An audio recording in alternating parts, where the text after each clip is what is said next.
गीता ज्ञान शलाका YouTube channel में मैं गीता प्रिय शलाका गांधी आप सभी का स्वागत करती हूँ। भक्ति योग 12वां अध्याय भगवद गीता का हम विवेचन सुन रहे हैं, देख रहे हैं। पिछली बार हमने पिछले 4 श्लोकों का विवेचन सुना। अब तक हमने 8 श्लोकों का विवेचन सुना है। आज 9 से 12 श्लोकों तक हम भावार्थ देखेंगे, उसका विवेचन सुनेंगे। पिछली बार मैंने कहा था भगवद गीता ही क्यों, एक मैनुअल बुक है, नियमावली। आज हम इस पर विचार करेंगे कि भगवान श्री कृष्ण ही क्यों आखिर भगवान श्री कृष्ण की भक्ति हम करना चाहते हैं, या करनी पड़ेगी या करनी चाहिए। जाने अनजाने में हम सब भगवान श्री कृष्ण को ही चाह रहे हैं। सच में भगवान श्री कृष्ण की भक्ति करना, चाहना एक जीव का कर्तव्य, और हम वो कर रहे हैं प्रॉपर तरीके से। कैसे? हम जीवन में आनंद चाहते हैं ना, दुख कोई नहीं चाहता। और आस्तिक हो या नास्तिक सभी आनंद चाह रहे हैं। अब आनंद का और भगवान श्री कृष्ण का क्या कनेक्शन है? ऊपर एक लिंक आई होगी, उसमें आप वो वीडियो लिंक पर जाके देख लेना। हमारे जीवन में आनंद हम क्यों चाह रहे हैं और भगवान श्री कृष्ण का और आनंद का क्या कनेक्शन है, ऊपर की लिंक पर जाकर देख लेना। तो आज हम 9वां श्लोक देखेंगे। अथ चित्तं समाधातुं न शक्नोषि मयि स्थिरम् अभ्यासयोगेन ततो मामिच्छाप्तुं धनंजय। इसका हिंदी सरल अर्थ, मुझ में ही मन सौंपने को यदि काबिल तू खुद को समझता नहीं, तो अभ्यास के योग की शरण से कर इच्छा पाने की अर्जुन मुझे।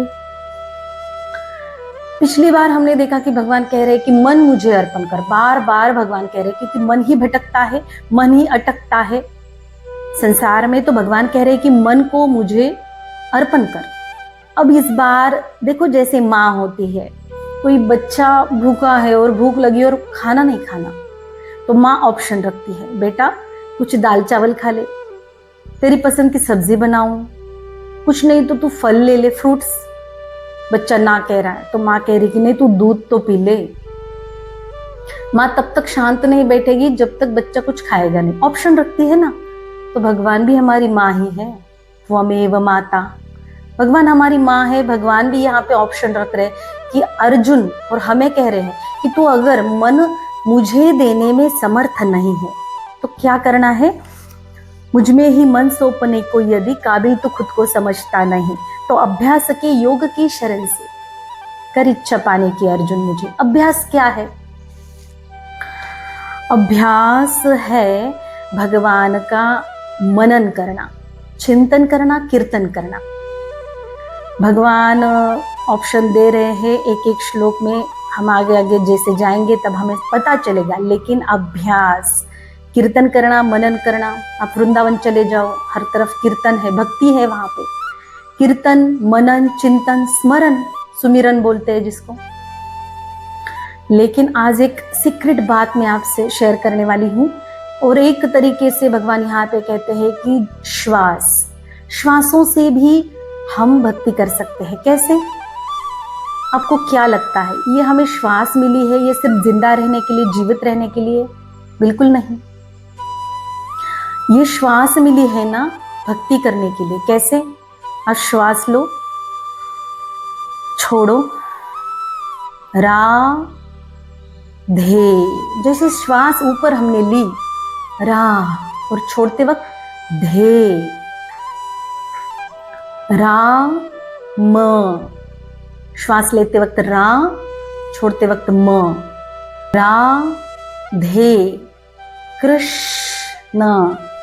ये जो श्वास हम लेते हैं तो रा बोल सकते हैं, छोड़ते वक्त म बोल सकते हैं, लेते वक्त रा, छोड़ते वक्त धे।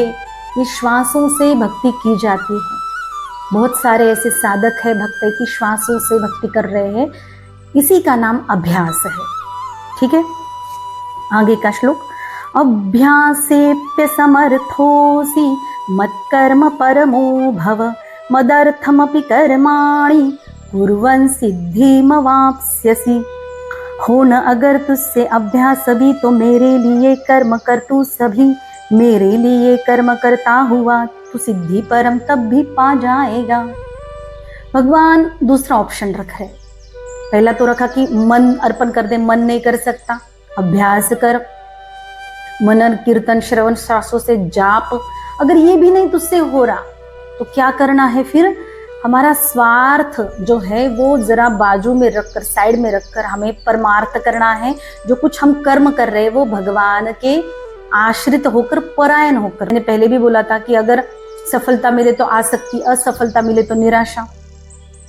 तो भगवान यहाँ पे कह रहे कि कुछ भी अगर तुम्हें कर्म करना है तो मेरे परायण होकर कर, तो मुझे ही मिल जाएगा, चिंता मत कर। इतना आसान तरीके से भगवान ने पहले मन, मन नहीं तो अभ्यास, अभ्यास नहीं तो फिर कर्म मेरे परायण होकर कर, कर्म फल का त्याग करने को कहा है भगवान ने। आगे के श्लोक में हम जानते हैं, 11वां श्लोक। अथैतदप्यशक्तोऽसि कर्तुं मद्योगमाश्रितः सर्वकर्म फल त्यागं ततः कुरु यतात्मवान। कर न सके अगर तू इतना भी, तो ले फिर शरण मेरे ही योग की। वश करके मन इंद्रिया अपनी, अब फल छोड़ कर ही तू कर कर्म सब।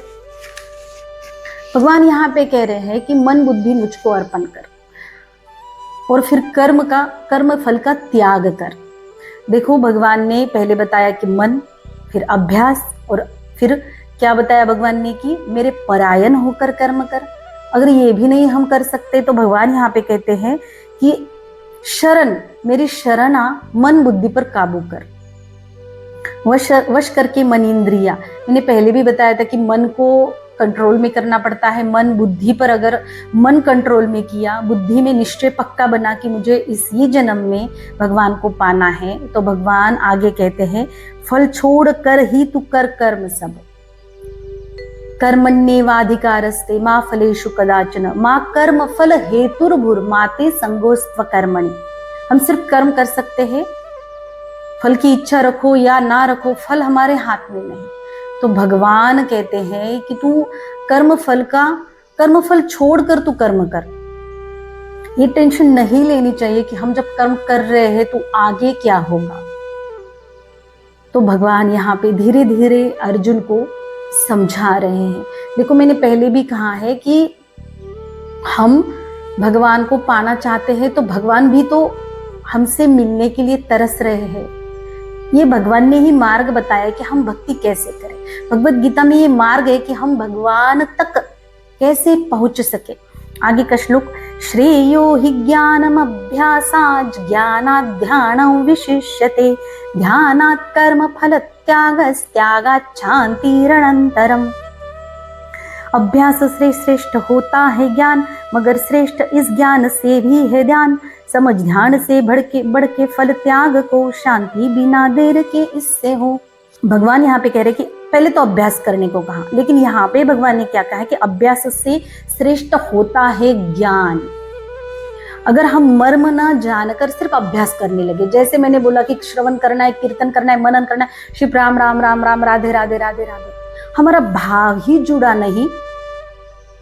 देखो हमारा मन कहीं और है और हम सिर्फ मुंह से राम राम राम जाप कर रहे, राधे राधे, तो फायदा नहीं है। हमारा भाव वहां से जुड़ना चाहिए। जब हम राधे कह रहे हैं तो हमें बरसाने की राधा रानी की याद आनी चाहिए। जब हम राम कह रहे हैं तो अयोध्या के राम हमारे छवि हमारे वो आंखों में आनी चाहिए। तो इससे श्रेष्ठ भगवान कहते हैं ज्ञान। जो ज्ञान मतलब जो मैंने ये बताया कि हमारा भाव उसके साथ हो। हमें ज्ञान तो हो कि हम किसका नाम जाप रहे हैं। और भगवान आगे कह रहे हैं कि ज्ञान से भी है ध्यान, ज्ञान से श्रेष्ठ ध्यान है। कैसे? ये मैंने प्रैक्टिकल, देखो ये थ्योरी बताई मैंने कि आप राम नाम लो, आप राधा नाम लो, आप ये भाव आप जोड़ो। ये सिर्फ बोला मैंने, लेकिन करना हमें सबको है, आपको करना है। तो भगवान यहाँ पे कह रहे हैं कि उसके ध्यान ज्यादा श्रेष्ठ है ज्ञान से। कैसे? ये प्रैक्टिकल।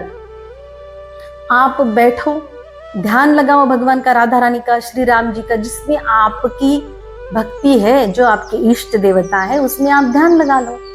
तो वो ध्यान श्रेष्ठ है। और आगे भगवान ने कहा है कि समझ ध्यान से बढ़ के फल त्याग को। ध्यान से कैसे फल त्याग को? देखो, मैंने पहले भी बोला था कि अंदर भगवान है निर्गुण निराकार रूप में, और समझ नहीं आता जब तक हमारा अंतःकरण स्वच्छ नहीं होगा। मन, बुद्धि, चित्त और अहंकार ये जब स्वच्छ नहीं है जब तक, तब तक हमें समझ में नहीं आ जाएगा इसमें कामना छिपी है, वासना, हमारी इच्छा, इसका ही पर्दा है। पहले भी बोला था, आज भी मैं ये कह रही हूँ कि जब तक हमारी कामना है ना, इच्छा, जब तक हम इच्छा कामना नहीं छोड़ेंगे तब तक हमें अंदर अनुभूति नहीं होगी शांति की, उस आनंद की, जिसका नाम, भगवान का नाम वो आनंद है। तो भगवान यहाँ पे कहते हैं कि अगर आपको तत्काल शांति चाहिए, आप क्या करो कि कामना छोड़ दो। 1 मिनट के लिए आप सभी प्रयोग कर सकते हैं घर पे, आंखें बंद करके। आप जिस कामना के लिए अब तक जी रहे हैं, एक ऐसी डिजायर, एक ऐसी इच्छा जो जीने नहीं दे रही, बहुत तड़पाती है कभी कभी, तो आंखें बंद करके उस इच्छा को थोड़ी देर के लिए दूर रखो कि ये इच्छा मेरी नहीं है, मैं इसका नहीं हूँ। ठीक है, ये प्रयोग करके आप देखना है आपको। अगर आपको तत्काल शांति बस 1 मिनट में चाहिए, तो मान्य है कि वो चीज हमें चाहिए, हम उसके बिना नहीं जी सकते, वो जरूरी है, लेकिन आप 1 मिनट के लिए प्रयोग करके देखिए कि वो इच्छा दूर रखो। कोशिश करो थोड़ी देर के लिए आंखें बंद करके, वो इच्छा मुझसे दूर है, उसका मेरा कोई रिश्ता नहीं। अगर वो इच्छा ही नहीं रही तो एकदम से शांति आ जाती है जीवन में। 1 मिनट के लिए, एक पल में तत्काल शांति। त्यागात् शांति रणंतरम। कामना के पीछे ही आनंद छुपा है। जैसे ही कामना हटती है वैसे हमें वो शांति अनुभव हो जाती है जो हमारा स्वरूप है, आत्मा। तो ये 4 श्लोक हमने आज सुने, इसका विवेचन। अगले पार्ट में इससे आगे के 4 श्लोक, आगे तो अमृताष्टक है, उसमें भगवान के प्रिय भक्त का वर्णन है, लक्षण है। अगर आपको ये वीडियो अच्छी लगी तो जरूर लाइक, शेयर और कमेंट करें, और अब तक आपने ये चैनल सब्सक्राइब नहीं किया है तो सब्सक्राइब करें। जय श्री कृष्ण, जय श्री राधे।